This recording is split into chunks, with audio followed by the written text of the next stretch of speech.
Sunday afternoon.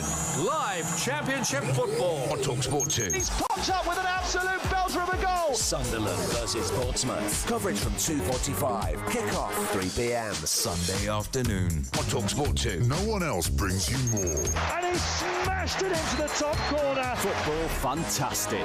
talkSPORT 2. A flyer for the new year. Jaya Patai is coming to join us very, very shortly because he's got a fight coming up on January the 8th. And that leads us in nicely to talk about the schedule that we've got coming up over the next 4, 8, 12 weeks. I think January is a little bit of a soft introduction to what we then get in February. February really does feel like it's starting to kick off, especially on British soil as well. And then, of course, that Feb 22nd card, which everybody can get extremely excited about. And on a world level, as we head towards March, we'll be speaking to Natasha, Jonas and Lauren Price a little later on. Jaya Patai fighting David Nyika. That's on January the 8th. And then on the 11th, we've got Callum Simpson taking on Steve Woodall. Inoue versus Sam Goodman. That's a rescheduled fight, which was supposed to take place at the end of December.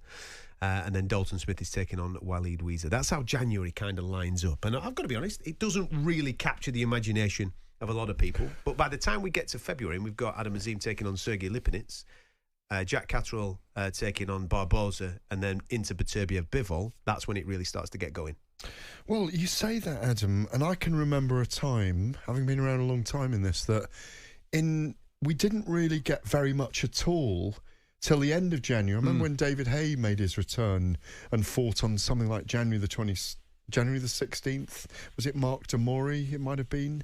Or certainly when he made one of his comebacks. That I remember writing articles at the time. We never got fights in early January. You waited almost to February to get some of those fights. So, if you add to that George Liddard, who's one of the rising stars in British boxing, against Derek Asaze in London on the 31st of Jan, to that list that you've just mentioned in January, Naoya Inoue, Callum Simpson, rising star, Jaya Patai, Dalton Smith, all these guys fighting in January, it's a shift again to go back to what we were saying in the first section. But like you say, once you get into February, Benavidez and Morel at light heavyweight. I think they're both light heavyweight now, aren't they? No, they're super middles, aren't they? Or Morel is they're both, I think they're light heavyweights now, both of them, to be honest.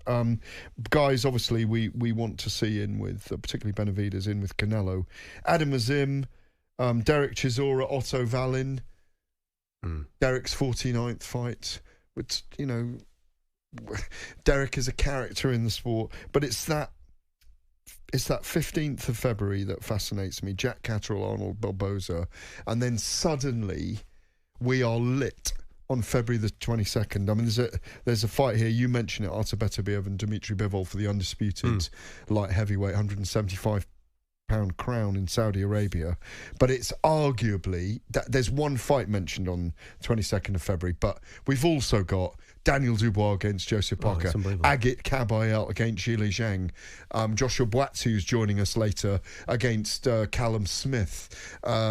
You've got Hamza Shiraz fighting for his first world title against Carlos Ordamez. You've got Shaka Stevenson on the card against Floyd Schofield. I think that's the whole card, isn't it? That's not a bad night, is it? No, it's wild. It's ridiculous, frankly. It is. The ones that jump off the page for me in that early schedule, I'm a big fan of the Adam Azim Sergey Lipinets fight. So, we're talking about a young man there, Adam Azim, who is now, obviously, the matchmaking is very, very important for him. And to get a former guy that has been at the highest level, been world champion himself, been up against the very, very best, only lost against the very, very best.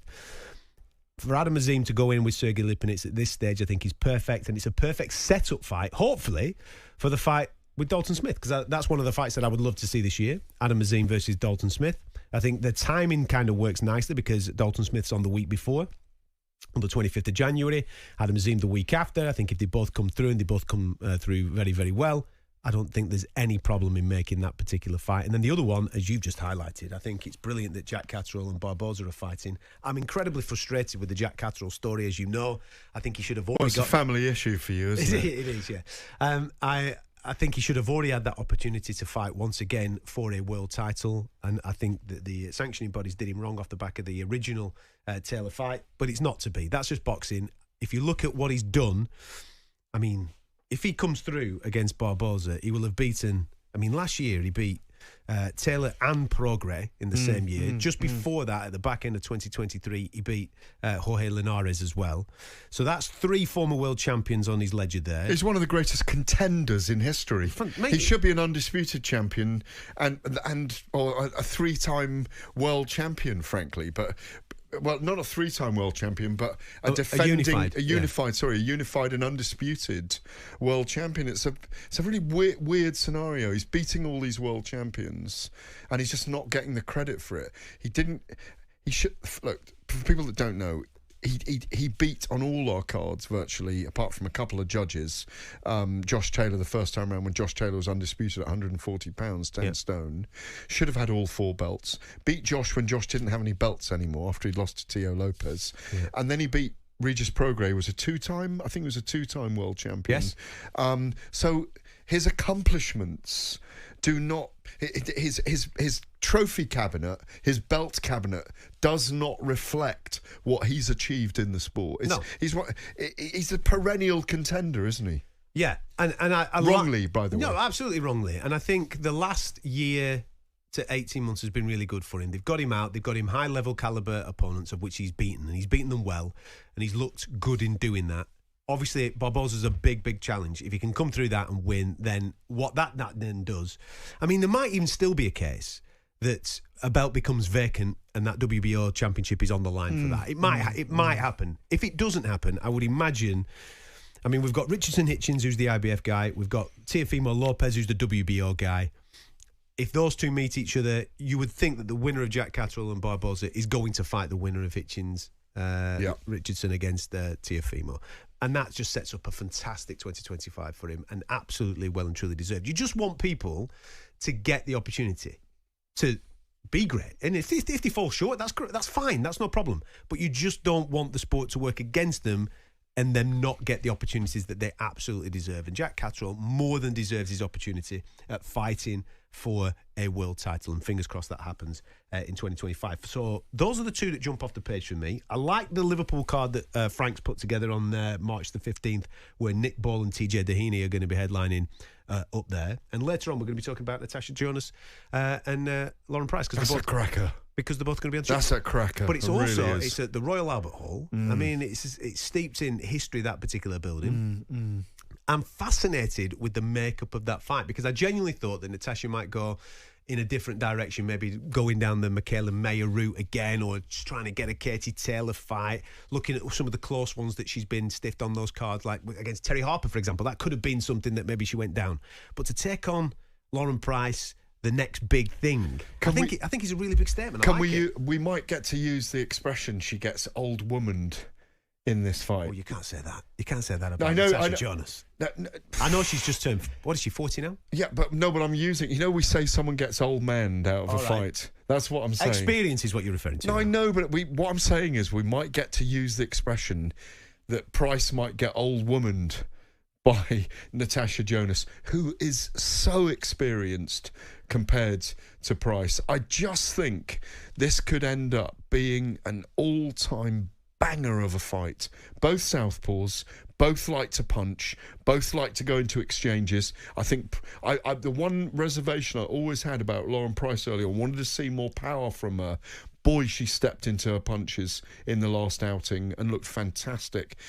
It's a match made in heaven. I think it's a British classic. And they've been on a collision course for a while. Lauren's an extraordinary young sportswoman.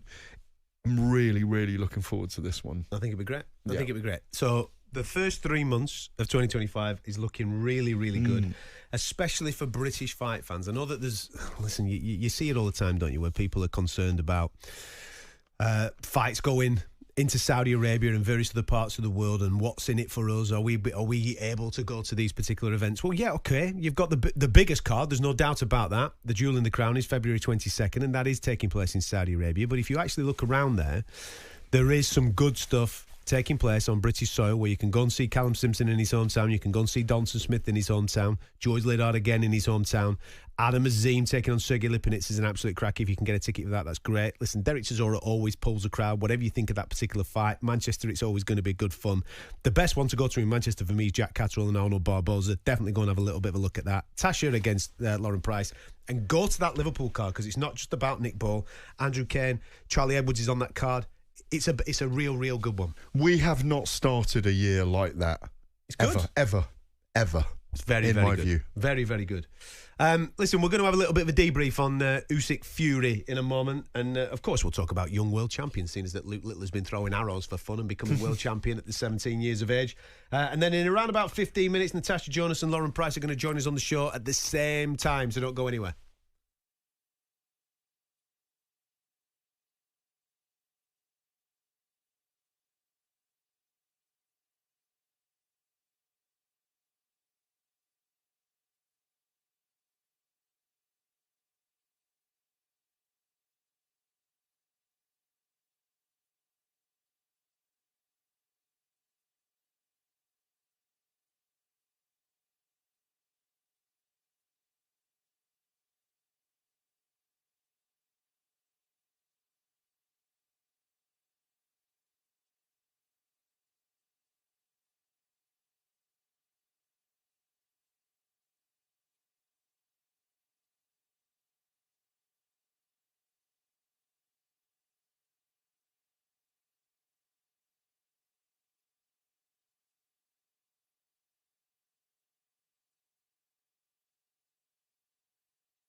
talkSPORT Drive. Weekday afternoons from 4 on talkSPORT.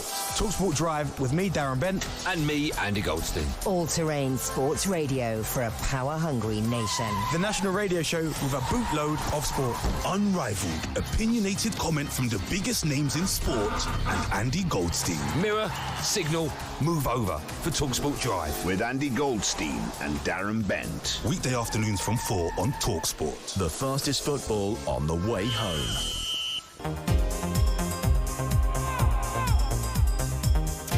It's Fight Night on talkSPORT. I'm Adam Catterall. Gareth A. Davies is alongside me.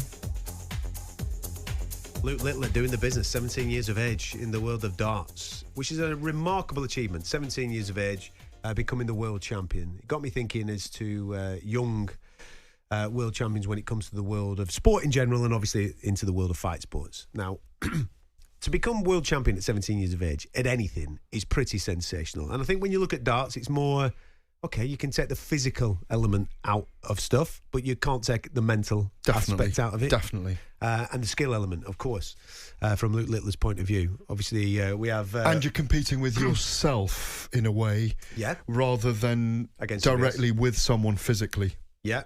I think you're competing with it. It's more like golf in that way. I'm trying to not diminish or dilute the achievement of Luke Littler because it's brilliant. Unreal. But I think I don't think it's comparable really to becoming a world champion in boxing at 17 years of age. For example, like Wilfredo Benitez, who's 17 years of age. Becomes world champion in the 1970s. I mean, that is truly sensational. I know that most people will highlight those young champions, the likes of Mike Tyson doing it at 21 years of age, right? But Wilfredo Benitez, same age as Luke Littler. Amir Khan, 17 years of age, went to the Olympics, didn't he? Okay, come up with a silver medal. But interesting story with Amir as well, that they didn't want him to go that early. Yeah. And he threatened them that he'd compete for Pakistan instead, if you recall. And they said, no, you can go then. What did he do? Gets to the final with Mario Kindelan and just falls short, beaten by experience. Of course. He got old mans, didn't he, that night? Yes. Or that day. But still, for anybody at that particular age, the key thing that I look across all the sports, it's the mentality of being able to deal with the pressure. Because there's a lot on Luke Littler, obviously, to go and do his thing. There was a lot on Amir Khan. When you're 17 years of age and you burst onto the scene, there's an expectation. And we do that with young fighters. I mean, now, I suppose there's a lot of people doing that with Moses Atuma, who's 19 years of age, isn't there? 20. Has he turned 20? He was 20 on the 28th of December, right, just 20. So, as a teenage lad, we were all thinking, can he get to, and can he beat Mike Tyson's record in the heavyweight division? But I think there's two things. I think there's mentality, what's here. Yeah. But I think there's also some people, and we saw it with Luke Littler last night. We all watched it against Van Gerwen last night because it was one of those water cooler moments. It was on all the major news broadcasts because you're watching a 17-year-old, a kid who's still at school ostensibly, and what they have got above everyone else at that age is the oodles of natural talent. Yeah. And that's what Moses Tauma's got. That natural talent took him as a schoolboy into those sparring bouts with Joe Joyce and Lawrence Okoli and all these big guys, because he was a big specimen, even at 14, 15. Yeah. And he has got, by the way, just talking about him, obviously Mike Tyson's record in the heavyweight division is 20 years, 4 months, 22 days. There's a couple of other records there as well. Floyd Patterson's the second, 21 years and 10 months. And Muhammad Ali is 22 years and 8 days. He might beat Muhammad Ali. He's going to beat both of them. No, I think he'll beat Floyd Patterson because he's got another 20 months to do it, 21 months. There is no doubt in my mind, if he's good enough and if he carries on the way he is, that Moses Tauma will be a world champion, or we'll be contesting and we'll be talking about it by the end of this year and into next year. There's a lot of talking points to come off that 21st of December card in Riyadh, which you obviously attended. Now, obviously, if you love your boxing, you'll probably come away mesmerised by how good Alexander Usyk is. That's great, and I'm sure that people will have a thought process on the scoring of a Fisher-Allen card. I get that, but the big one, I think, is Moses Tauma. I really do think that the Moses Tauma performance against Dempsey McKean, I mean, let's just put this into perspective. Dempsey McKean, when, 11 rounds, 12 rounds with Filip Ergovic, before Filip Ergovic managed to stop him in the last round, stop him TKO, later on, right? Yeah. And everybody was talking about Filip Ergovic being of this level of a fighter. Moses Tauma went in there, looked absolutely unfazed by the occasion. He's a killer. The speed of the lad was just unbelievable. The way he gets in and out of range and delivers his shots is just truly sensational. And to take him out in the manner that he takes him out, that's something for us all to get extremely excited about. Speed, spite, angle, southpaw, self-belief. You know, even when you hear him talk about the fighters he liked when he was a little kid, obviously came here at the age of 8. He's, so for those that don't know, his mother's from Czech Republic, I think. His father is Nigerian, or certainly African. I think he's Nigerian. And they came here 11 years ago, maybe Slovakian. I can't even remember that. Certainly from that part of the world. They lived there for a while. He came here when he was 8. He's had 11 years here. He's a British kid. He followed Nazim Hamid growing up as well, so he's got that. Well, his brother Carol is also a boxer. Dance. His brother's a boxer as well. He's just seemingly got everything. What we don't know yet is what he's like going through the rounds when he's under pressure, and there will be guys that can put him under pressure out there. I mean, I was teasing Spencer Oliver while we were out in Riyadh at this event that could you possibly put. I mean, I've got the list of top 10 heavyweights in the world here in front of me at the moment. You could get away, Adam, I think, with literally putting him in with anyone in the top 15 and letting him see what he could do. I know he's going to be outboxed by Alexander Usyk in a smart way, but because he's the number one in the division. Yeah, of course. But there's an argument. Would you put him in with Hrgović? Yes, definitely. That should be his next fight. I mean, I know, and that is still stretching the bounds in some ways. Yeah, but the kid's exceeding expectation. He goes in there and he demolishes Filip Hrgovic's last opponent in the manner that he did. Let's see what he does with Filip Hrgović. Put him in there. Fabio Wardley. If I'm Fabio Wardley, I don't do that fight. If you're Fabio Wardley, you're saying you don't do that fight. Yeah, because with all due respect, Bacoli. If I'm Moses Atalma, yeah, I have a go at it. If I'm Moses Atalma, given the talent that I've got, I'd fancy it with anybody. Anthony Joshua. Yeah, I'd fancy that. Tyson Fury. It's a tough ask, but I'd fancy it, yeah. F.A. Ajagba. Yeah. Listen, I'm not saying that they're going to make these fights. Gilles Zhang. Why not? Joseph Parker. Daniel Dubois. Look, the point is... And I'll tell you what I'd do. Yeah, let me respond to what you're saying, right? Yeah. What I would do with him, I would make the Hrgović fight. Okay? I think they will. And if he comes through the Hrgović fight, I would then give him the loser of Dubois Parker. That's what I'd do. The problem... I'm with you on this. Only because we want this now. The problem for Francis Warren, the problem for But we're Frank living in a Warren, different time now. No. Regardless of that, the problem for Frank Warren, George Warren, Francis Warren, who's his manager, who's brought him through brilliantly so far. All of them have. Yep. What's he? 11-0 and 9 KOs. He's suddenly come to the fore. He put the whole of the heavyweight division on notice with that performance against Dempsey McKean. Boom, twice with the left hand. And I had this argument back and forth with many other professional fighters who want the tried and trusted method. You've got to be careful about pushing forward too quickly. I agree. The mouth-watering prospect of what you're mentioning fills me with, oh my God, thrills of what he might be able to do.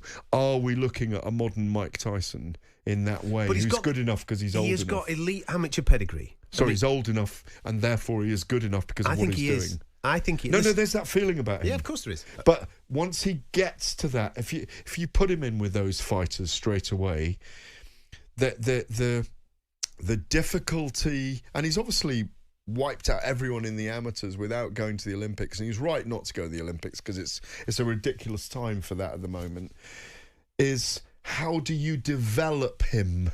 That's the problem. There is an element of development that he needs, not just in his fights, no, I'd agree with that, but away from it. The true man strength, all those kind of things. Because I have that feeling when I'm around him as well. He holds his own. I've seen him mature enormously in 2 years. Yeah. He carries himself so well. He's so dedicated to sport, and yet there's still.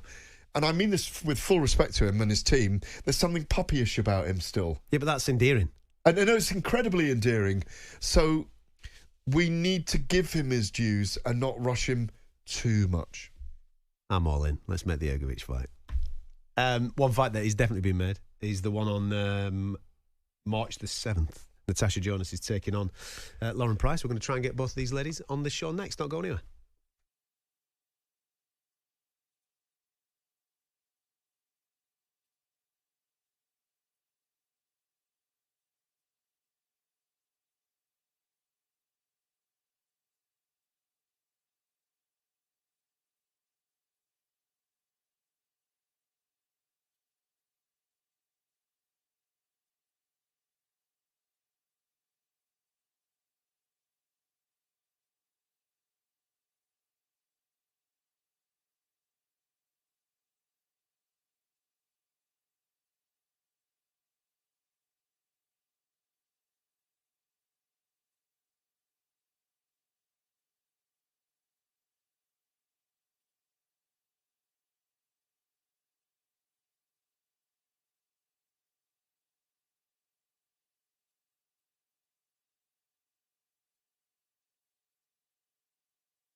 Fight Night with Adam Catterall and Gareth A. Davies. The fight starts now On talkSPORT, the home of boxing.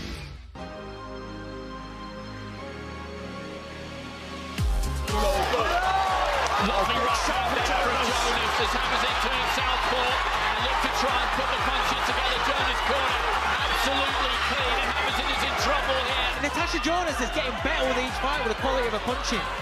This is fantastic work she's putting on as well. Lauren Price has found her distance now. She's found that range. Lauren Price defending a WBA title in absolutely clinical fashion there. Be careful what you wish for. Be careful what you ask for. And I'll be there. I love it. I love it. And I'm looking forward to this as well. March 7th. Royal Albert Hall is the destination for this bad boy, and it's Natasha Jonas taking on Lauren Price. It's a fight that a lot of fight fans are extremely excited for, and I'm delighted that both of these champions have decided to come and join us on a Saturday night. This is great stuff. Natasha, Lauren, welcome to the show. How are you both? You well? Good, thank you. Yeah. Brilliant. Now, obviously, we've got two of you at the same time, so it could be a bit of a nightmare with conversation. So I'm going to start with you, Natasha, if I may first, if that's okay. Yeah, go ahead. Obviously, multi-weight world champion, collecting belts for fun. I don't know where you're keeping all these in your house and what have you. Talk to me about the appeal of this fight with Lauren for you, because I've no doubt there's options on the table to do multiple fights. Why this one? Why does this one get the fire burning? This one was contracted for me. I was out chasing what I believe was bigger fights in the Katie Taylors, in the Michaela Mayers. But yeah, this is the one I've got. This is the stepping stone I've got to take to get the ones that I want. Look at that. Look at that. And from Lauren, your point of view, this particular fight, you were obviously on the same card at the back end of the year, delivering a fantastic performance. You've already picked up World Championship belt, picked up the Ring Magazine belt. Why this one? Why is this the one that you want the most? I just think, it made sense. We both signed to Sky and Boxer, and it's a great British fight. I respect Tash, like I always say. But, yeah, I think, it's a fight that I've wanted for a long time. It's a fight I believe I win. And like you said, I've got 3 belts. She got 2. And that's it. I just want to, become on the road. Well, my dream and my goal is to become undisputed. And that's it. It's just another stepping stone. Do you take any... Good evening, ladies. I know you're not smiling much and it's the new year, but I'd like to wish you both Happy New Year. Obviously, you're rivals right now for the next couple of months. Do you take any issue at all, Lauren, with Tasha saying there were bigger fights out there? Obviously, this is an undisputed fight. She obviously feels that she could have had other fights. And easier fights. Sorry? Easier fights. Is that how you see it? Well, I just look at it as in, I get it. Obviously, I'm in my prime. I've had 8 fights as a professional. I haven't lost a round. I'm Olympic champion. So I totally understand why she doesn't want to fight me. But at the end of the day, she's world champion. I'm world champion. And I believe, the best should fight the best. Tash, we've seen you for years in brilliant fights. I was trying to use the expression, we use the expression old man in men's boxing. I was going to talk about old woman in this fight. Is your experience in this fight going to be the telling factor as well as your style? I think experience, IQ, there's a lot of things as a professional that Lauren hasn't been through. But just to go back to her comment, do you honestly think you're a better fighter than Katie Taylor? I'm not saying that, but Katie Taylor's below us. That's what you just said. You just said I was chasing easier fights. So you've lost to Katie Taylor twice, so why would you want to box her again? I've boxed her as an amateur and I've boxed her as a professional. Would you not like to avenge your losses? I've beaten you as an amateur. You've beaten me as an amateur? Yes, I have beaten you as an amateur. We've never boxed. I've beaten you in the World Championships. When? In 2012. You boxed me. You boxed Becky Price, not Lauren Price. Sweet. Yeah, so I've never shared a ring with you, so you've got that wrong. You've been on camps with us. Yeah, Tash, you got on GB, right? You went to 2012. I didn't get on GB, right, until 2017. Me and you have never shared the ring, and you know this. So why didn't you get on GB? Because I was behind you. Like, I'm 10 years younger than you. It's not hard, is it? You at the time wasn't good enough. All right. Okay. Yeah.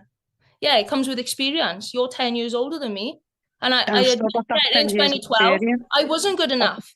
I was learning, but I done my craft, and I become one of the best amateurs to ever come out of GB. And my accolades speak for themselves. So I think we both know that. Do you think if Clarissa was in the amateurs at the same time, you would have won a gold?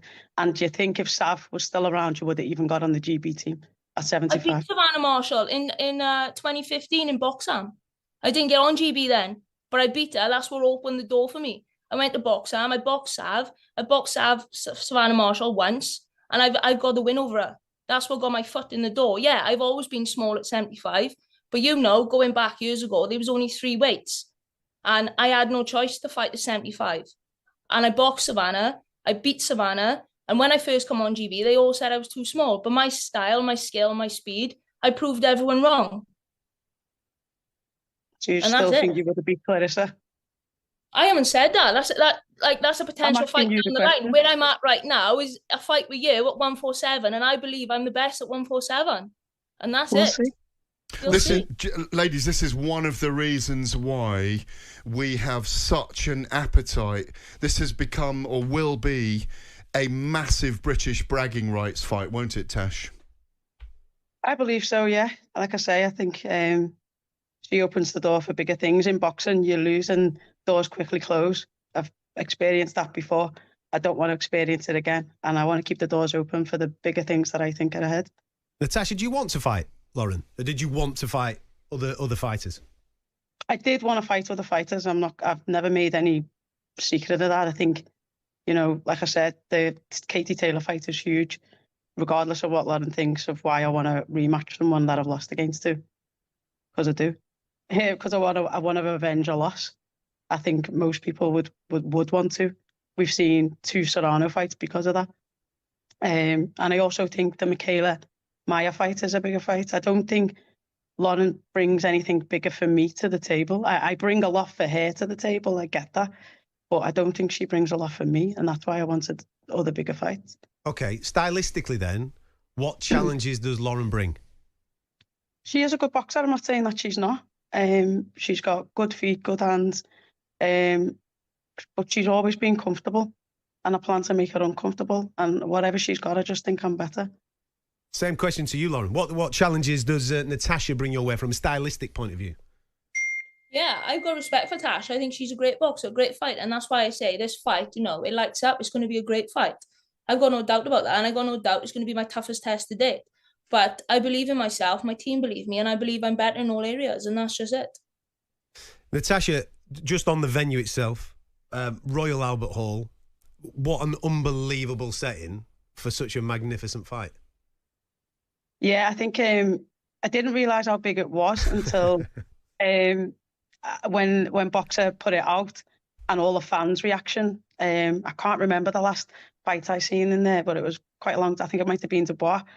But yeah, it's a great historical a venue, and yeah, it's had some brilliant fights and big nights, and I think ours will top that as well. And Lauren, again, I know that we're asking the same question to each fighter, but you managed to do what you've done in Cardiff, and I know that was a big thing for you. And now getting the opportunity to fight in such an iconic venue on an iconic night against Natasha for all the marbles, really, at 147. I mean, it doesn't really get much better than this, does it? No, definitely. And I think I done an interview this week, and Boxer have said that it's been the biggest pre-sales they've ever seen. And like the Welsh fans, obviously, like they went crazy, and it's going to be magnificent. Like, obviously, I've looked at the Albert Hall. I've never been there, but it looks like an amazing venue, and I'm looking forward to it. It's normally about 3,500 in there for a boxing event, I think. So, and the acoustics in there are obviously amazing, and I think it's very fitting as a venue and as an occasion for both of you, because see you, Lauren, as Olympic champion, Tash, as Adam mentioned, multi-weight world champion. You're both standout sports people in our country. I mean, we can both feel the heat between you right now, and it's very, I've got the hairs on the back of my neck standing up. Yeah, but this is We're what you both expect. very, very excited. The British public is going to be very, very excited. I've got this one more fight. for you on this, right? Because everybody knows that when I speak about elite female fights, Yeah, here we go. I always bring up 3-minute rounds. So Tash, I want to come to you on this. For me, this is an iconic fight, iconic venue, 2 iconic fighters on an iconic night. Was there ever a discussion of maybe extending this to 3-minute rounds in some way, shape or form? Not from me. I don't think the WBC, I think they've made quite a clear stance that they won't sanction 3-minute rounds. And obviously that's one of the belts on the line. So it isn't an issue that's come up. I know Michaela Meyer, for the previous fight, requested for 3 minutes, but again, it was just something that if we're going to do longer, are we going to get paid more? And the answer was no.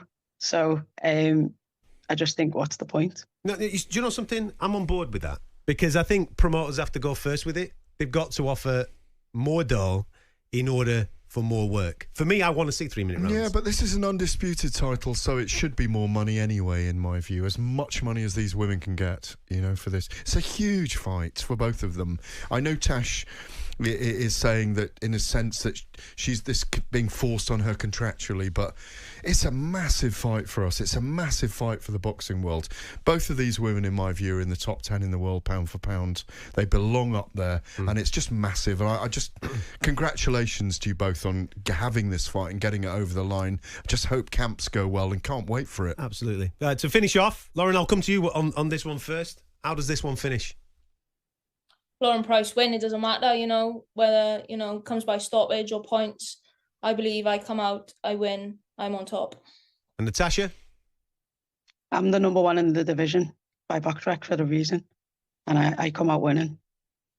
Ladies, cannot wait. As Gareth said, stay fit, stay healthy in camp. We need to see this on March the 7th in this iconic venue. Thank you so much for both of your times on a Saturday evening. Enjoy camp. Thanks, champs. And we'll see you on March the 7th. Take care, Perry. Cheers. Thank you very much. Love that. I am all in on that fight. Absolutely all in on it. And the more you see them, like they are, they're not budging an inch for each other. Tasha's got her view. Lauren is a very powerful, strong character as well. Both amazing storylines. Do you know what I love? Boom. Do you know what I love about this? And I'm what Natasha's kind of said there, I kind of agree with. She's at a certain stage of her career where she's chasing, maybe rectifying some previous results that haven't gone her way and all those types of things, and maybe bigger money fights. I get all of that. But I kind of like when you do see a crossover of generations. And you've got Lauren Price, who's the new kid on the block, and absolutely super talent coming through. Yeah. And then you've got the person that's been there, done it, got the T-shirt, still doing it at the very top level. I love it when it crosses over. It reminds me a little bit of when Floyd Mayweather took on Canelo, you know what I mean? Yeah, Timed it perfectly. But also, Tasha's got better through her 30s. No question. There isn't the It's look a full-on of decline Indian summer. about No, it's a her. full-on Indian summer. She's Penelope Pan, if I can call her that. She's unbelievable. Unbelievable. That is going to be seeing those two, going to be a great fight. not together, but on the screen together. I mean, the heat between them, it's just so tangible. Get a ticket. Brilliant. If you haven't already got a ticket. Yeah. It's going to be wild. You listen to Fight Night on talkSPORT.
on 1089 and 1053 medium wave, on DAB, on the app, on your smart speaker. Football thrives in 2025. talkSPORT.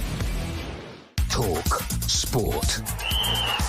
Good evening with your sport and news update. I'm Steve Forbes. Ange Postecoglou's been rather spiky with talkSPORT, citing an uneven playing field after Tottenham's loss to Newcastle, but wouldn't clarify why. Pretty evident what was unfair about it. Are you unhappy with the officials? You don't want to have an opinion. You want to ask for my opinion. My opinion is that it wasn't an even and fair playing field. That's it. What immediately got your goat? Nothing got my goat. I just love the way my players played. On any other day, that performance would have got the 3 points. VAR waved away handball in the build-up to Anthony Gordon's equaliser as the visitors went on to win 2-1.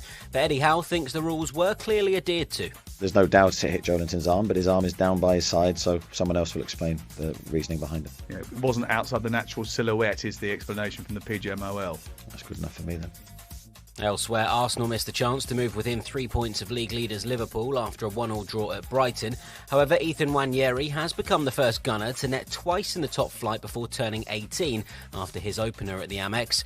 Meanwhile, we understand it's only a matter of time before Mateus Cunha signs a new long-term contract at Wolves. There's more on the live blog at talksport.com. And we're told Luke Littler could have another 25 years at the top of darts. Former BDO world champion Keith Deller says the Nuke just needs to keep an eye on his health and workload. Once you start going on the road and they're late nights, he'll get tired because he's going to be in demand. The media are going to want to speak to him. So I think he needs to be very careful of the work off the TV, because that will wear him down and then his form can drop. Littler says he could match Fielder Power Taylor's 16 world titles if he wants it, but refuses to call himself the best player in the world yet. Talk Sport News. The Prince of Wales says his thoughts and prayers are with the family of a British man killed in a terror attack in New Orleans on New Year's Day. Edward Pettifer is the stepson of a former nanny to William and Harry. And a 6-day state funeral has begun in the US for Jimmy Carter following his death, age 100. A bell rang 39 times outside his childhood home and farm to honour his place as America's 39th president. Talk Sport weather with QuickFit. With over 600 centres across the UK, most of which open 7 days a week, we're here for every journey. QuickFit. Drive away happy every time. Rain, sleet and snow will move north across England, Wales and Northern Ireland tonight. Some clear spells in Scotland. Online, DAB digital radio and 1089 and 1053 AM. Get in the ring and go the distance with Fight Night. The fight starts now. With Adam Catterall and Gareth A. Davies. I don't think he's going to get up. On Talk Sport, the home of boxing. Before we get stuck into any of that, though, what next for Anthony Joshua and Tyson Fury? The answer's obvious, isn't it? Each other. Absolutely. It's one of the big things that came out of 2024, Adam, is obviously both men moved out of the title picture. Anthony Joshua, we'll talk about knockouts of the year later on, was on the receiving end and the giving end of it. It's the natural fight. It's the British... Again, I'm still buzzing from Lauren Price and Tasha Jonas. I went out to the coffee bar there in the break and was just making a coffee thinking, we have got to be at the Albert Hall. What's the date for everyone? March 7th. March 7th. Get a ticket at the Albert Hall. 3,500, that's all there'll be. That will be one of the best fights you ever see between two Brits. And it's two women. This is a really important fight for British boxing, because if it doesn't happen, boxing's failed somehow. We've said this for a while. Yep. The money's there. It's a resolution of the era. Anyone that says, "Oh, but they're both busted flushes now," they haven't. They're still in the top 4 or 5 in the heavyweight division. Both of them. Simple as that. It's a fight we'd love to see. Every era has had fighters who weren't world champions at the time fighting each other. It's such an important fight for both men to define the era. It's also a filibuster in terms of what it is commercially. Yeah. It would be a great tragedy for Anthony Joshua, because it looks like he's already lost the fight with Deontay Wilder, which should have happened this era. 7 years, we're now in 2025. I can remember writing and talking about that in 2018 when there was talk of $50 million on the line. Adam, it's got to happen in 2025. Anthony Joshua's put it out there already. We've seen him shadow boxing in Nigeria in a yard. He's back visiting the ancestral family. He says he's ambitious this year. He wants the Daniel Dubois rematch and the Tyson Fury fight. Eddie Hearn wants to make the fight. Frank Warren is sitting back and saying, I'm not putting any pressure on Tyson. It's probably going to be when Tyson Fury comes out of his man cave, out of the family home, and decides, come on, let's do it. Big July fight, Wembley Stadium. If they need to sign a 2-fight deal, do it. But I think 9 out of 10 it happens, 90% it happens. But I'd love to see it still. Yeah, it comes down to the ambition of whether both men want to fight, first and foremost, don't they, you know? They both had disappointments in 2024. I think if they both want to compete and fight, the only fight is against each other. Yeah, I agree. Because the heavyweight... It's huge financially as well. It gets them back in the ring together. It's like what you said a moment ago.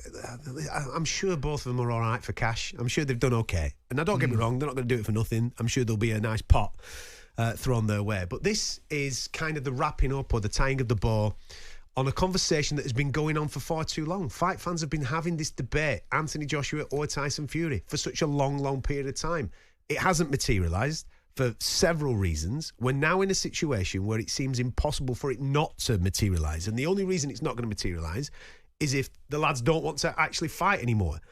I think if both of them want to do it, then, like you've just said, it's going to do a stadium comfortably. It's perfect for the summer, and it just puts a bow on their particular conversation in the heavyweight division. I think the ambience, the attitude of both men as well.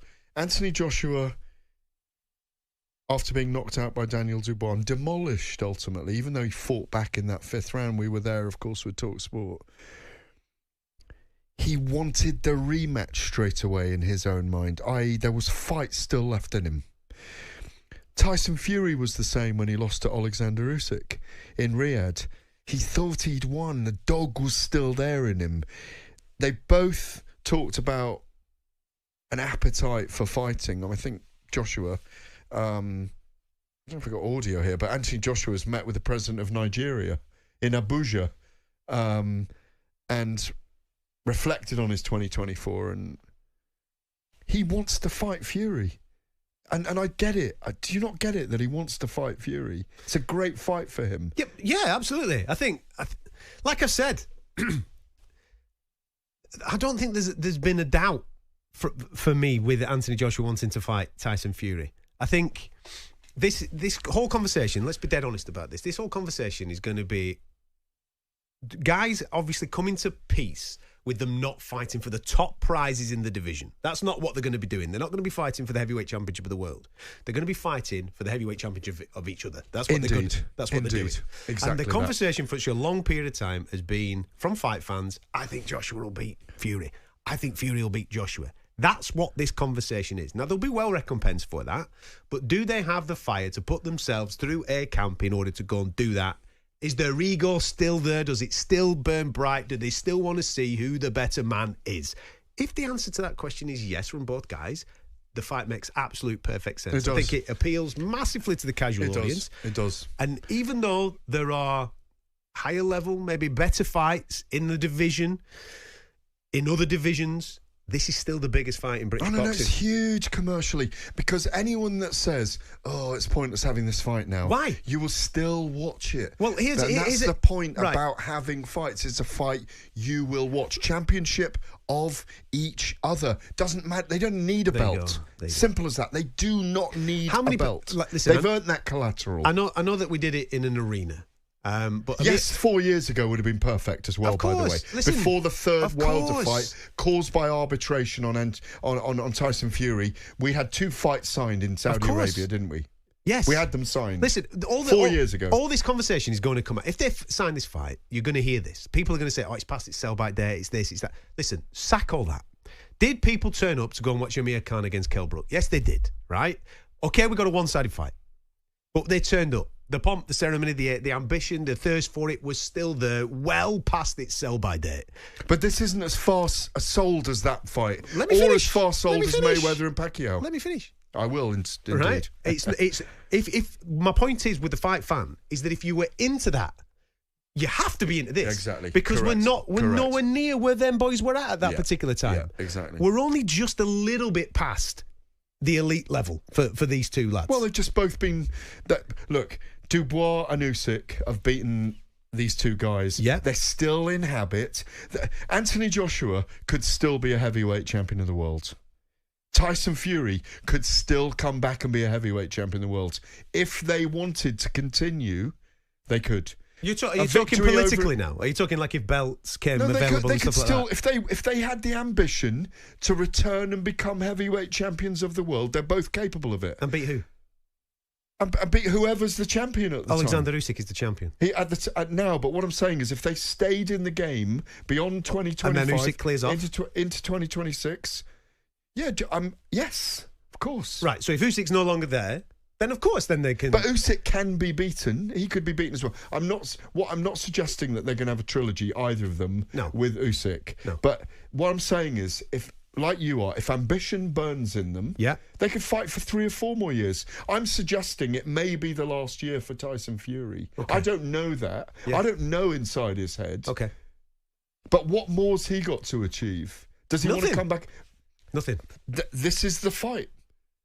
The fight that defines who won in this area. Listen, if they have a brilliant fight over 12 rounds, they can go again. They will go again. Why wouldn't they? They signed 2 before. So you alluded to the fact that Anthony Joshua was out in Nigeria. I saw that he was with our colleague Adi Oladipo as well, having a little bit of a conversation. AJ's actually been speaking, hasn't he? So let's have a listen to where AJ's head's at when we're talking about this particular fight.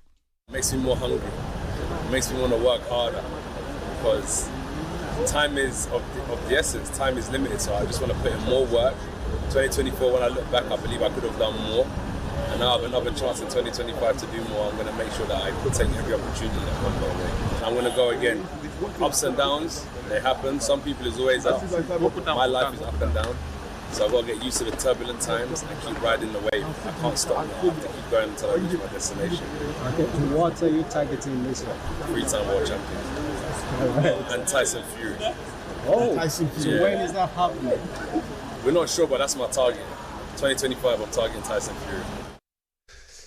Listen, and that's nice to hear. Of course it is. The dust has settled a little bit more on the AJ defeat to Daniel Dubois, hasn't it? So therefore he's had a little bit more time to compartmentalise it all, obviously process it all, and therefore come to the conclusions that he's come to, that he wants to fight again and he wants to fight Tyson Fury. And he's talking about trying to get back on the track of becoming the 3-time champion of the world. I'm all for him having those dreams and aspirations, and I'm all for him talking in the way that he's talking. I think it's a little bit still raw for Tyson Fury. Like you said, I haven't spoken to him. I don't know what's inside his head. I think it's a little bit raw right now, but in 2-3 months' time, if he comes back to the table and says, right, I want to fight again, like I keep saying. Yeah, but there was an attitude in him, Adam, that indicated that when he was walking away with his son Prince back to his dressing room, saying, I thought I won that fight by 3 rounds, that the dog's still there. The dog in him is still there. It wasn't... What do you mean? That he felt that the fight's there still in him. The fight hasn't gone. It's like, he didn't feel he was defeated. And I think that's a very important psychological feel for a boxer, that they don't feel they're losing it. Friends of his are talking about he wants to come back again. No, my conclusions of Fury's performance against Alexander Usyk, he's not losing. He isn't losing it. He came up against the best fighter on the planet, and the best fighter on the planet managed to navigate what Tyson Fury's best was, and obviously dish out a bit of best back. And Alexander Usyk, in a very close fight. Well, he won the fight. In a very close fight. He won the fight. It was a close fight.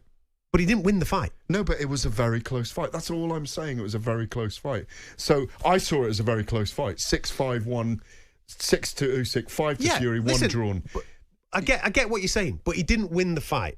But what I'm saying is, in his head, he thought he was winning the fight. So what I'm saying is, mentally, he's still there. Yeah. He's wrong in terms of what the judges scored it and in what most of us scored it. Right. But what I'm saying is, mentally, he's still there for the fight. He's not a beaten character. That's what I mean. I understand. That's what I mean by the dog's still there. There's something positive to take out of that I think we will see it next year. Not I'm done with it. Okay. You know?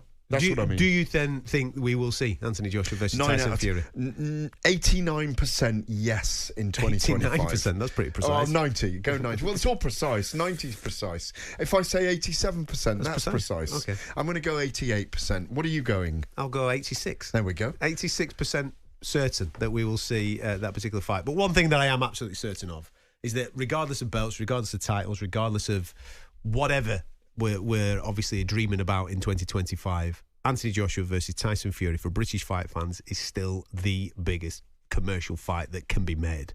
And if it's competitive, if it's a cracker, I'm sure they'll do it again because it'll make an absolute ton of cash.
Hard-hitting football coverage. Oh, it's got in! Wednesday night. The League Cup live on talkSPORT. Spurs versus Liverpool. Coverage from 7, kick-off 8 p.m. on talkSPORT. Give us a goal.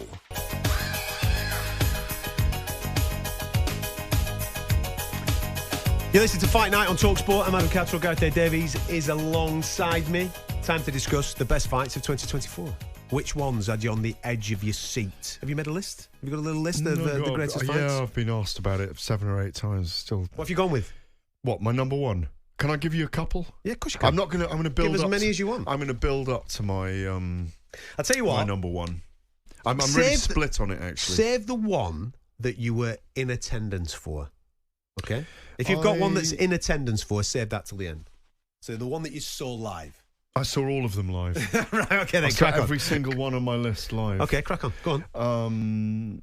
No, I didn't, actually. One I didn't see live was Bohachuk against Ortiz. That's the only one I wasn't at. Belter. But that was Virgil Ortiz wins by decision. Down twice, wasn't he? Down twice, majority decision. Amazing fight in August. Yeah. I was at all of these. Okay, I'm going to give you a list. Go on then. No, actually, I wasn't at this one.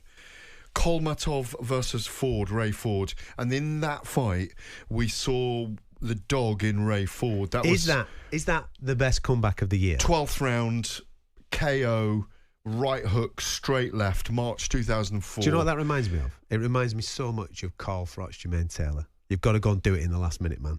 Go and do it. He really did. 3 minutes and he just chucked the kitchen sink at him. That was a brilliant fight. And that's what made The Prospect, which is one of my other fights of the year, Ray Ford against Nick Ball was a brilliant fight in Riyadh. But I'm going to add these ones as well. Go for it. Fabio Wardley versus Fraser Clark 1 that we were at. I think you were there that night. Best fight of the year for me. That. Katie Taylor, Amanda Serrano 2, which was extraordinary to be at. The cut like a set of lips above Serrano's eye halfway through the fight. Amazing that they carried on. Yeah. Artur Beterbiev versus Dmitry Bivol was just... elite chess. Yeah, elite fistic, physical chess, an exhibition of great boxing with two men implementing their own styles. And Tyson Fury versus Alexander Usyk 1, which was an amazing fight. Yeah, and are you going to add to that list or not? I'll add to it, mate, but you carry on that, because I agree with you. I think Fury Usyk is just the first when you build something up like that, undisputed heavyweight championship of the world, and you build it up and you build it up and you build it up, you just want it to kind of live up to the expectation. It exceeded. It was just edgy as seat. I'm asking you a question, he's answering it. Right, now we're going this way, now we're going that way. Then you have the rock and roll moments in round 9. Then you have Tyson Fury getting his senses about him and coming back. Oh, it was just awesome. Drama, thrills, fighters coming back. Thank God the referee didn't stop it in the 9th round, because it made it amazing. And in a weird way, the second fight they had was... a bit more cautious. And more technical. They respected each other, and I agree. The second fight is often not the greatest fight. Yeah. You know, and so that's 7 we've got there. Are you going to add to that? I'm going to go for Beterbiev Bivol as my number 1 of the year. By the way, that for me. Yeah. Okay, so I think what we'll put Ford Kolmatov as comeback of the year, because I think Kolmatov was ahead when Ford nailed him in the last round, wasn't he? So we'll put that as comeback of the year. Beterbiev Bivol was brilliant, and Fury Usyk, I don't think you can separate them. They were both absolutely... No, I'm going for Beterbiev and Bivol. Okay. Because I loved the controversy of the judging as well. That people felt... I had it to Beterbiev 7 rounds to 5.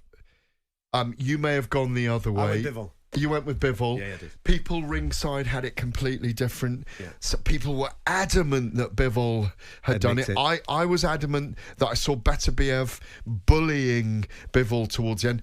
I'd pick Bivol to win, by the way. I'm picking Bivol to win on points in the second fight, which is probably against the judgment you should go for, because Beterbiev probably ain't going to get any worse. He's 38 now as well, by the way. Bivol is the much younger man. But I almost want Bivol to make the adjustments this time and just take the victory, because I think these two guys are worthy of 36 rounds. There's 2 others that I just want to add to what because your list is brilliant and it's superb. We've been speaking about the rise of Japanese boxing this year. Ioka versus Martinez was a sensational fight. Brilliant, yes. So I just want to highlight that. And the other fight, even though it's plagued in controversy, Haney versus Garcia was brilliant. Oh, it was a fight. It was a brilliant. I sat watching that in an airport. I think I was in Dubai, and my flight was delayed, and I was so pleased because I managed to watch the entire fight. But the whole build-up was amazing. In a way, it was the most obviously it was the most controversial fight of the year. It made massive money in America. It was the biggest fight of the year in America, in my view. Yeah. Garcia was brilliant. I thought he played Emperor's clothes with us, and it was much like the Italian playwright Pirandello's Enrico Il Quarto, who played Emperor's clothes with us all the way, and we went along with him. and he was teasing us that he was we all thought losing he was his losing mind. his mind, I don't think he was. I think he was going through something, pushing himself out on the margins and the extremes. The bad thing about it was the drugs afterwards, the positive test, the annulled fight, maybe the refusal to make £140. And in the end, these guys are probably going to go at it next year, maybe at 147. I think they might have to, because I don't think Garcia can make £140 anymore, or even at a catch weight. But it's such a big fight if it happens again. Yeah. We've been treated, haven't we? We've had some really, really good ones. Great call on that. It was, but remember, you're calling it the fight, one of the fights of the year. But you remember, it's annulled. Yeah. So that's nixed, that fight. So it doesn't actually. It never happened. You imagined it. Yeah, we didn't even. We didn't even see it. We didn't even see it. And it's funny. What is fascinating as well is what Bill Haney, the father of Devin Haney, and Devin have come up with, which is the mental health of the fighter having suffered because of lack of making weight on Ryan Garcia's part and the failed drug tests. They may never get that back. No, they won't. And so it's a very fascinating journey, that, for Devin Haney. And his comeback 100%. this year is a very, very interesting thing for our sport. Because in many ways he's been wronged, you know. He's been massively wronged. Yeah. And I think he should be the king of this conversation. If he wants to go straight back in with Ryan Garcia when Ryan Garcia's ban finishes in April, I'm supportive of that. And let's make sure that we get a clean, quality fight. At the right weight. At the right weight, indeed. We're going to talk fighters of the year as well in the next half an hour, so make sure you stick with us. You listen to Fight Night on talkSPORT.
talkSPORT Drive. Weekday afternoons from 4 on talkSPORT. Hello, I'm Andy Goldstein. And I'm Darren Bent. Fast and furious football talk for full-on fans. Under the bonnet, over the top, into the back of the net. A tower of sporting power in the afternoon. 100% nationwide coverage. talkSPORT Drive. Revs up weekdays from 4 with Andy Goldstein and Darren Bent. The fastest football on the way home. We'll have a bit of that.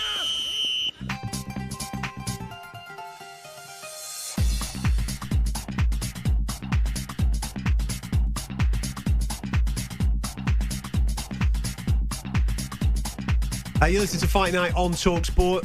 I'm Adam Catterall. Gareth Davies is alongside me. We are going to delve into the world of MMA just after midnight, so make sure you stick around for that. Right now, though, we're still on the world of boxing from 2024, and we were just having a little bit of a chat in the break of some of the... I know this is going to sound quite brutal if you're a non-boxing fan just casually listening to talkSPORT this evening, but let's be honest. When you're buying a ticket to go to the boxing, you want to see a knockout. That's what you're here for, especially if you're going to go and watch heavyweights go and do their thing. That's the thing that gets you on the edge of your seat and gets you jumping in the sky and gets you behaving like a mad person, doesn't it? Let's be dead straight about it. And we were just talking about some of the incredible knockouts that we've seen, both in boxing and MMA. So we'll do the MMA ones a little bit later on. But in boxing, the most brutal thing that I've seen this year, right? And we haven't discussed it actually in our little conversation. The most brutal, shocking thing that I've seen this year was the Fabio Woodley knockout of Fraser Clarke in their second fight. That was just incredible, wasn't it? Absolutely. It was one of those moments where you actually feared for Fraser, obviously in that particular moment, and we're glad to say that he's recovered really, really well. The way that Turki Al-Sheikh and the Saudi Arabian health services sorted him out and got him into a hospital and got the operation and got everything sorted for him was just incredible. And it just highlights how brutal this game can be. That shot from Fabio Woodley was just frightening. Yeah, turning him around on the ropes, hitting him with a left and a big right hand. It was one of those, like you say, it wasn't a knockout. I mean, you never enjoy seeing someone badly hurt, but it was a worrying moment for Fraser Clarke, and it was a delight to see him in the airport the next day with his wife or partner, knowing he was getting on a flight, that he's been treated. I'd spoke to him personally about it. I remember putting out a little tweet or a couple of tweets with him saying, Fabio, I'm fine, congratulations. Everyone, I want you to know I'm fine. I'm on the way back, still with the fight in him. You know, but like you say, I'd forgotten about that one, and it's almost I hadn't forgotten about it, but they're almost ones you don't want to remember. Yeah, of course, because in that moment you are worrying about the health of a fighter, the genuine life and death of a fighter in that moment, and that is a genuine feeling. I'm going to throw a couple at you now. What have you got for me? Zhilei Zhang against Wilder, eviscerating Deontay Wilder, him turning his back on him, and Zhang. But at the time, I remember we were doing the live commentary, and he suddenly turned into a herd of wildebeest, didn't he, Zhang? And he catapulted himself like a herd across the ring, and he smacked Wilder, who was pirouetting out of his view. He turned into it, didn't he? And he turned into him and just smacked him, and that was the end of Wilder. And it might well be the end of Wilder in the ring. Yeah, it was an absolutely frightening knockout. Listen, it's one of those fights that I don't think maybe qualifies as the best thing in the heavyweight division. It's in the top 10. But listen, we're talking about knockouts. Just purely knockouts is what we're talking about. Anthony Joshua and Francis Ngannou. Oh, I see. What did you think I was going to mention? Oh, I thought you were going back over that one. No, the weird thing about Anthony Joshua and Francis Ngannou, please continue, that right hand, come on, frightening again. Yeah. Frightening. Well, I think a lot of people started to get excited again with Anthony Joshua when he delivers the bomb against Robert Helenius, right? So here we go. He's sitting down on his punches. He's starting to believe in what he's doing. And we all saw what Francis Ngannou did against Tyson Fury. So therefore, there was a little bit of jeopardy. There was a little bit of, is it or isn't it? What's the crack here? What is actually happening in this game? Because we all anticipated Tyson Fury to do to Francis Ngannou what Anthony Joshua did to him. It didn't materialise that way. So when Anthony Joshua got in there and literally stepped to it, threw out his jab just as a rangefinder, and then detonated that right hand on the chin of Francis Ngannou. Now, for those that don't know too much about Francis, and haven't watched too much of his MMA career, nobody has done that. No. Not even in 4-ounce gloves. Nobody has done that to Francis Ngannou. He has got... They didn't put a dent in him, did they? Nobody has done that. Not even with kicks in his head. Nobody's done that. Not even what's his name? Derek Lewis. Didn't do it. And when they faced off and barely threw a punch for 15 minutes. He's still got to land on him. It's incredible. It's incredible. Think about it. It's incredible. And Anthony Joshua detonated on him, sank him. He got back fair play at Francis for getting up from the first one, but then he sank him again. And it was just...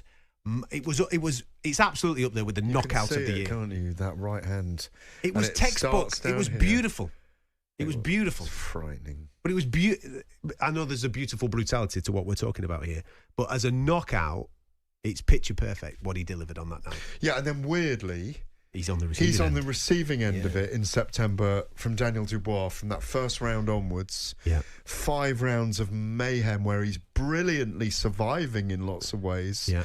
I'm using the dog in him a lot tonight, but the spirit in him, the champion spirit to continue, and he fights back in the 5th round. He gets countered by a right hand.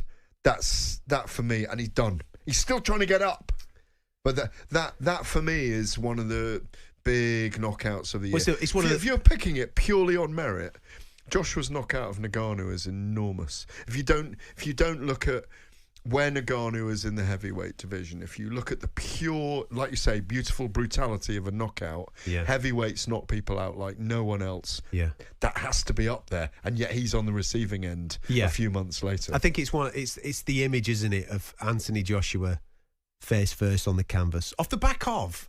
Listen. He's just had a tiny bit of success there. He's just landed on Daniel Dubois. Daniel Dubois stung. He's going backwards. But the way Dubois just digs his toes in, throws it, it's a beautiful, beautiful shot. I know that we were speaking about Moses Atauma. The knockout of Dempsey McKean's a belter. Yeah, it is. That's true. That is true. There's a couple that have kind of gone under the radar that people don't know. Osleys Iglesias, first round knockout of Evgeny Shvedchenko. Shvedenko, sorry, and Lucas Bardi, 6th round knockage of Ashton Silv. What about that one on Munguia a couple of weeks ago? Well, Bruno Serras, the underdog, 6th round, losing the fight. Jaime Munguia, short chopping punch. Horrible. Puts Munguia away from nowhere. Just shows how a fight can be turned round so quickly. In another one in a British ring, Echo Esserman against Owen Cooper. Echo Esserman showing his power, and here's one we haven't really mentioned, and he owned him all week in the build-up, and he knocked him out in the 8th round. Tank Davis against Frank Martin, 8th round knockout in their fight. Brilliant performance. He's just so precise. He's so dangerous, and Gervonta Davis is a guy that we want to see in action more and more because he's such a clean fighter, and he's. Or imagine if he was a heavyweight. Imagine if he was a heavyweight, you know? Gervonta, for me, is pound for pound top. He's in the top 10. No, not for me. Not for me. No? He's in the top 10. Who beats him? Shakur might beat him. I don't see anyone else beating him round all the way up to 147 maybe. Come on. All right, 140. He's tiny. 140 then, 140. The problem is with Gervonta Davis is that we need to see him fight Shakur Stevenson. We need to see him fight Vasyl Lomachenko. We need to see him fight these guys, don't we? I know that he's fighting out of his weight division because for me, he's still a 130 guy that's just not making 130. He's deciding to play at 135 and 140.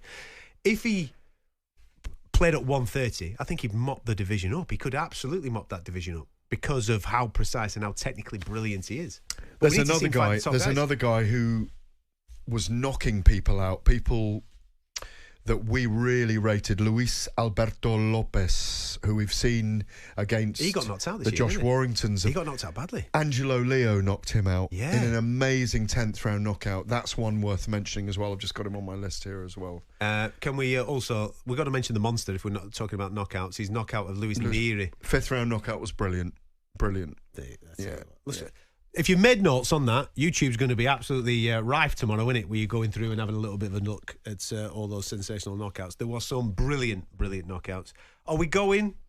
Which one are we going for? Are we going for AJ or are we going for the Dubois on AJ? Which one are we going for? I'm gonna go for Dubois and AJ. Dubois and AJ, yeah. Just because of the magnitude of the fight? Yeah, it was immense. An immense knockout. Fair enough.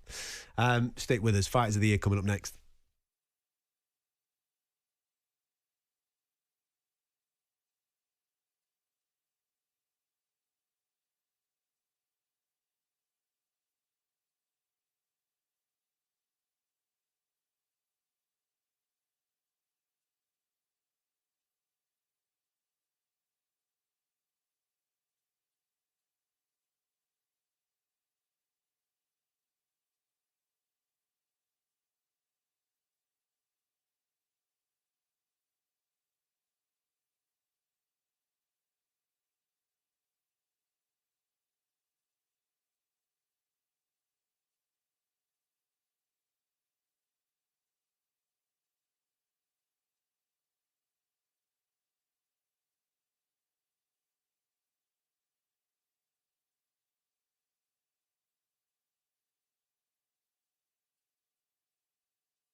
Fight Night with Adam Catterall and Gareth A. Davies. The fight starts now On talkSPORT, the home of boxing. Cafe Del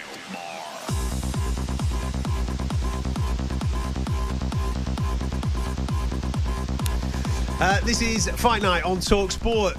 Ramping it up, playing the tunes for you, getting That's you ready my for the new year. playlist they're playing, you know. Yeah, I know that this is your playlist. Loves his trance, this kid. I'm Adam Catterall. Gareth A. Davies is alongside me. Come on, have you been dancing at all? I haven't, Jonathan. I've had a very relaxed New Year. No, but you can still relax and dance. But have you listened to music much? I know you're a music guy. I've listened to bits, yeah. Or has it been the music of the children and that unwrapping of presents? Yeah, all that, yeah. So you haven't let it go? Not really. I've got into the last thing I downloaded was Kendrick Lamar's new album. There you go. Well, I put a bit of that on tonight on the old Instagram just to keep you happy, keep badged up and happy with Kendrick Lamar.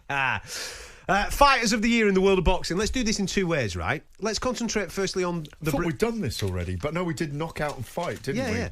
So have a think it's of a bit of an overlap, this, isn't it? Have a think of British first and foremost, and then we'll expand it worldwide. Okay. Do you want me to start with British? I got a list of 13 here. British fighters? No, not British fighters. But here's a couple of British and Irish fighters that I want to highlight, right? Who I think who've had a really, really good year. Yeah. First and foremost, I think we need to talk about Daniel Dubois.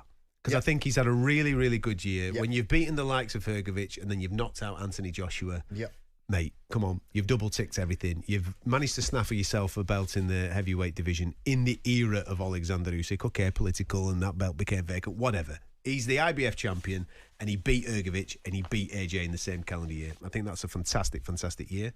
I also think, again, expanding this to British and Irish fighters, Anthony Kakachi, I think, has had a great year. I mean, I didn't pick him to beat Joe Cordina, but he beat Joe Cordina. He was brilliant. And then, obviously, he's gone and beat Josh Warrington as well. So 2 good victories for Kakachi. I think Nick Bowles had a solid year. Vargas, of course, he has the draw. He beats Ray Ford. He beat Vargas. I'm sorry, he beat Vargas. I'm just giving people the facts. I'm just giving people the facts. He's had a draw against Vargas. He's come back and beaten Ford, and then he's obviously defended against Rios. Nick Bowles had a solid year, and even though we're not talking World Championship level here, I say World Championship level. That's wrong. I'd be saying that. Actually, fighting for world titles is what I should have worded this as. I think Jack Catterall's had a good year. He beat Taylor. He beat Prograis. As a British fighter, I think he's in that conversation. But out of the lot, I'd probably give it to Daniel Dubois. I think he's had the best year out of them all. I agree with you on that, and I'm going to leave some of my other Brits to ones to watch that we talk about later on in this hour. Yeah. God, I can't believe what the time is already. Flying. It is flying. I love these 3 hours with you, by the way, on a Saturday night. It's always fantastic to be here. I think I'm going to save a couple of those names. I agree with all of them, and I agree with you in British terms. I'm going Daniel Dubois. Yep. He set the heavyweight division on fire in 2024 in terms of who's coming after. Yeah. Another guy who had a great year was Moses Itauma. I'm going to save a little bit more on him for later, but he had a fantastic year. Okay. And he's only just turned 20. We'll talk more about him later. Okay, go on. What have you got on the worldwide scale? Who's the Hamza international Shearer's fighters? had a very good year as well. Yes, he did. But I just think it's slightly behind the level of what we're talking about here. Correct. World title fight coming up in February. We will know. We will know, indeed.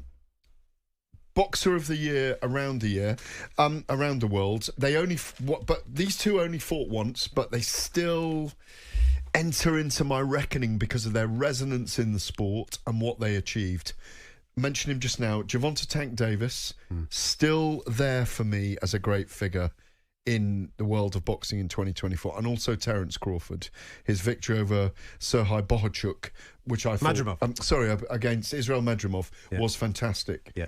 In a very close fight in LA. I was there live. He always seems to find the powder to do enough. There's always enough there. Apart from him, Jesse Bam Rodriguez, outstanding. Estrada and Guevara, he's who we beat this year, didn't he? Yeah, he was absolutely brilliant. David Benavidez had a good year for me. Yes, solid year, yeah. Junto Nakatani deserves big mention. Do it. Big mention. He's on my list. I'll talk about him later as well, but 3 wins at £118. Who else? The 2 guys who talked about it earlier, Dmitry Bivol and Artur Beterbiev. Bivol might have lost to Beterbiev, but they both had fantastic years as well. On Beterbiev, if you remember, he started the year by beating Callum Smith. Yeah, so I was there in where was it? Was Montreal, Quebec. So he beats Callum Smith, and then he gets the decision against Bivol. That's solid. Usyk has to be mentioned because he's beaten Tyson Fury. Hadn't come to him yet. Yeah, because he's beaten Tyson Fury twice. I'm going to mention Inoue because the victory over Neary is brilliant. TJ Dehaney, I expect him to do that, but against Neary, I think that's great. You've mentioned Bam. I'm going to give a little bit of highlight to a fighter that I've been really harsh on over the years. And this year, I actually thought, do you know something? You surprised me. You actually look really, really good. And I'm looking forward to a fight in 2025 with him involved. And it's Zurdo Ramirez. He became the first Mexican to win a Cruiserweight World Championship. Yeah, good call. And then unified it against Chris Billum-Smith. I didn't expect him to do it in the manner that he did it as well. He was absolutely brilliant. He dominated Chris Billum-Smith. But Billum-Smith made the fight because he's so hard. Yeah.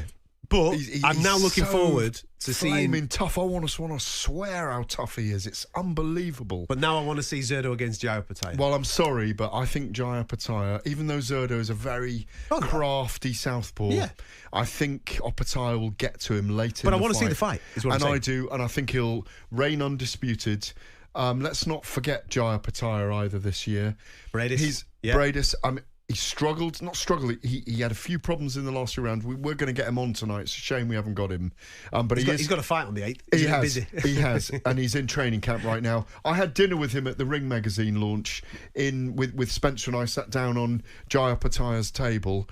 He's so ambitious. He's a great he's not a great talker on camera, but he's getting better. He's a great guy to be around. We had a great evening with his father and him. He's economical with his words, and when he speaks, you listen. He's nasty and spiteful when he talks about fighting. I love it. He's got a nastiness about him. He's got that. He just wants to fight. He's got oodles of skill and ability. Incredible power for a cruiserweight. And I would love to see him, if he can, become undisputed in the division. I'm not trying to... Zerdo Ramirez, and it's a 60-40 fight for me in favour of Opetaya, in my view. But I think Opetaya, this is my pick, Opetaya will get to him late in the fight. But I want him, and if people can disagree or not, I know Alexander Usyk's talking about coming back down to cruiserweight. Brilliant. I do not see him losing 26 pounds in weight to do that. Jaya Opetaya go up and fight him at heavyweight. Jai is building his body the whole time. He's still a young man. There's more money at heavyweight. Go and do that fight against Usyk at heavyweight. It's a fantastic fight, by the way, because in many ways, he's probably got more power than Usyk, and he looks a little bit like Usyk. People use him as an Usyk carbon copy in training, which you probably can't do anyway with Usyk. But what a great fight that will be at heavyweight as well. Massive future for him in the next couple of years. Who's your fighter of the year then? Alexander Usyk. Yeah. Alexander Usyk. I think you look at everybody else's achievements, and I don't want to dilute any of them because they're all brilliant. But when you are a guy that has beaten a fella that is taller than you, longer than you, heavier than you, and you know he's up there when it comes to ring IQ, and you do it twice, it's just truly sensational. When you look at the undisputed heavyweight champions of the world, from, as I said, I mentioned earlier on the show, from going back in time, I've got a list of them here, going back in time to James Braddock back in 1935, all the way through these names: Max Baer, Primo Carnera, Jack Sharkey, Max Schmeling, Gene Tunney, Jack Dempsey, Floyd Patterson, Rocky Marciano, Joe Louis, Ezard Charles, Muhammad Ali, Joe Frazier. He belongs in that list. Foreman, Spinks, Tyson, Holyfield, Bowe, Lewis, Usyk. He belongs in that pantheon. Of course he does. It's a brilliant list of names, and he's there, and he's done it in 2024. It's always difficult to compare eras, isn't it? Because you've just mentioned, for example, Sugar Ray Robinson, who had over 200 pro fights. No, Joe Louis I mentioned. We're talking middleweights. You're talking middleweights there. Oh, you're just talking heavyweight. They're all heavyweights, all those guys. But you're talking about there. guys that had, 50, 60, 70 plus fights. Yeah, you know what I mean? Exactly. But they did in those days. They fought every fortnight. So it's difficult to compare those eras, isn't it? But you're right in what you're saying. He is a generational great. He's the same birthday, same size, same weight, same reach as Muhammad Ali. He would have fitted in a different era he would have fitted into any era in my view, because he knows his way around the ring. He would have had the skills that they had then. He's an incredible character. Tyson Fury, everyone you talk about with Tyson Fury who sparred him says he's telescopic. He's so weird. He's so freakish. He's got a great engine. We saw that in that last fight. We talked about it earlier tonight. Fury gave his all, but Usyk was up to it and just ahead of him in the whole fight. End of. Agreed. And therefore the fighter of the year. Do stick with us. There's still loads to come on the show. We're going to get stuck in to a little bit of MMA in a moment or two. Don't be going anywhere. And we're going to be giving you a few hopes, dreams and ambitions for 2025 that are realistic.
DAB, online, on the app, and on your smart speaker. Football thrives in 2025. talkSPORT. Talk Sport.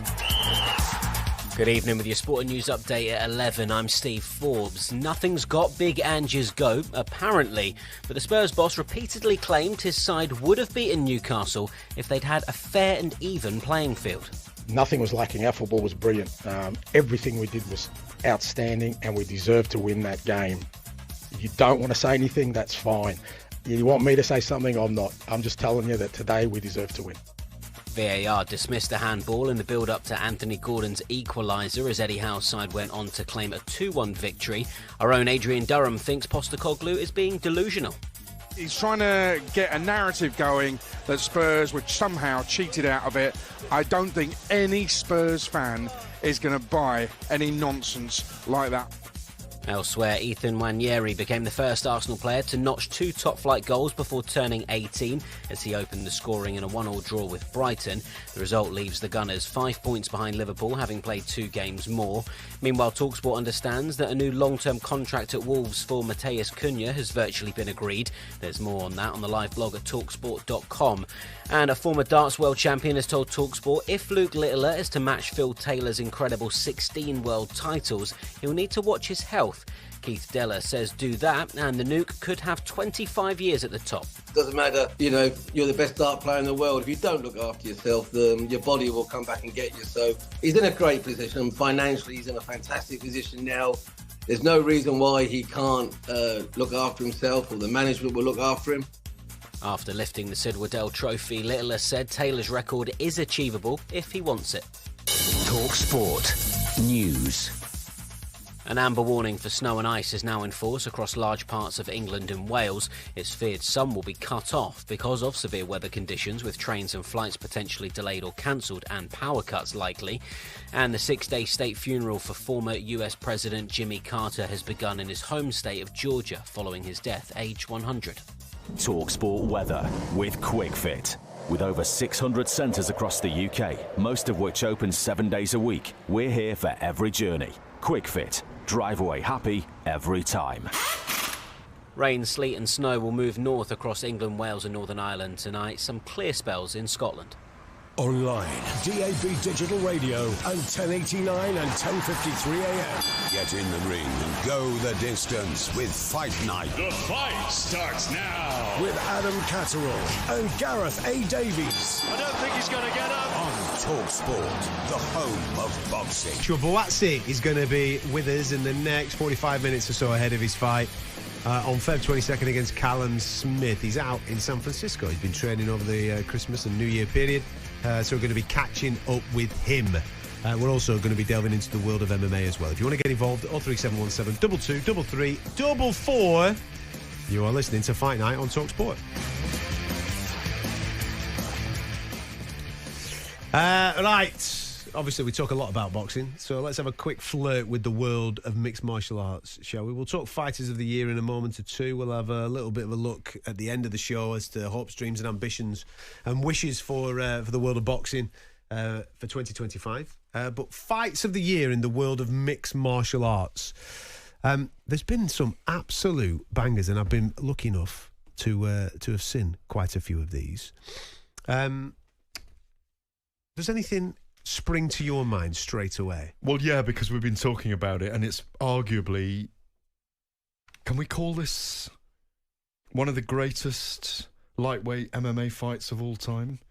Between El Gringo and Golden Boy, you were there. Ribovic, or Ribovic. Nice. And Daniel Zellhuber. Yes. I mean, you were there. Yeah. It was a very special occasion. Yeah, it was the Sphere for people. Because it was the Sphere, the Noche event in September. That's right. I'd love to have been there. The optics on that event looked... It was... I've got to be careful what I say here, but it's almost like Were you on a kind of weird hallucinogenic drug being in there? I like the way that you've done that. Was it because it looked like now, that? for those that have been to Las Vegas, they'll know that certain hallucinogenic drugs are available and allowed, right? So I'm sure that there's quite a few of the audience members that maybe participated in that and then went into the Sphere. Oh God! And then That's unthinkable. And then had this experience as well, which was obviously mind blowing. But you had that. But if you can describe for us what it was like being in there, it was like being in a video game. Exactly. So being sat in my seat, what happened was, so for anybody that's been to a UFC event, you have your prelims, okay, and then the main card kicks off. So this is a pay-per-view event in the United States, and the pay-per-view card was 5 particular fights. Now the first fight of the pay-per-view was this that you're referring to, Ribovic against Zaluba. So you have the prelims, and the setting within the Sphere. I can't really describe this. No, you've got to try because it's extraordinary, isn't it? So. Imagine being sat in a theatre. That's the best way I can describe this. The whole of the backdrop and the roof is a video screen, okay? So you're sitting in a 360 theatre, basically. Yeah, and then right at the foot of the theatre is where they put this octagon. And the octagon was kind of backlit with the video screen. And you're in row 3 or whatever. Right. So I'm on a ground level, so I can see the octagon. So therefore, the screen is now my background to whatever is going on. And they have atmospheric changes within the room as well at the same time. So every time a punch or a kick lands, that resonates with your chair vibrating. All these times, it's like being in an IMAX cinema, right? That's the best way I can describe it. But you're having this 3D full-on experience where people are actually fighting in front of you as well. Now the prelims they all had the same setting, and it gradually changed throughout the course of the prelims as we built up towards the main card. Main card starts, right? So the main card now, every single fight has a different theme. So we had fights that were themed in the Azteca jungle. We had fights that were themed in the Colosseum. We had fights that were themed with the Roman god. It was crackers. Now this was in the Azteca jungle, right? Which obviously added to the craziness of it. So as these two guys are starting to walk out, the whole arena changes, and you genuinely felt like you were outside. So it was almost like watching a panther versus a leopard or something. It felt like I was in the jungle, right? So the whole backdrop changes, the atmosphere changes, so the temperature changes in the room. I'm thinking, how's the fighters going to react to this? This is wild. So the guys make the walkout, and out they come and they fight. Now, I think Zaluba was a massive favourite coming into this because he was supposed to be the guy, right? But then Ribovic puts it on him early doors. Zaluba was a minus 140 favourite, by the way. Right. 190, minus 190, slight favourite, yeah. Right, so he's the favourite. Ribovic comes in there, sticks it on him early doors. He's getting pinged all over the place. There's knockdowns, knockouts. It's going all over the place. And you genuinely think that one guy's going to win the fight. It then sways the whole of the way, and the result goes in the complete other direction. It's a sensational fight, heightened by this crazy backdrop of the Sphere. I want to say, anyone knocking the Saudi Arabians in Riyadh season, by the way, they paid for it all. They paid for it all. so there you go. And they haven't really even got any involvement with it, UFC, other than it going to Riyadh season for some events.